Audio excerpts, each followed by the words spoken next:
島谷製作所。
クリスマスだからプレゼントなんでしょ。プレゼント。プレゼント受け取っちゃいけないんだよね。ダメですね。いいですね。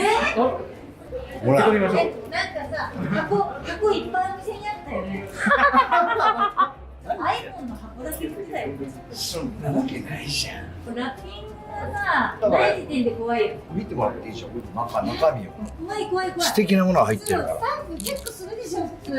ちゃうか。入ってるから素敵なもの爆発するかが。もしれない。ほら。そんな価値。そう、エルメスでほら作ってもらったやつこれ。実はさ、これさ、今日私楽屋に持ってきてさ、この間1個もらったじゃん。めっちゃ嬉しい。ほら、でしょ。特別バージョン。これ作ったからさ、もうこれライバルだから。ライバル。私も島谷ひとみのシナーバックスってコーヒーを作ったからさ、もうライバルだ。でも知ってます？お互いどこのコーヒー屋さんか。どこやるの知ってる？後ろ見たことあります？どこだったっけ？何コーヒーですか？何コーヒー？ブレンド？いや、ブレンドじゃなくて会社福岡。じゃなくて。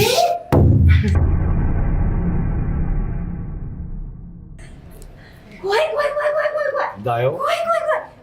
見た？鈴木コーヒー。鈴木だよ。この動画が良かったと思った方は、いいねボタンとチャンネル登録お願いします。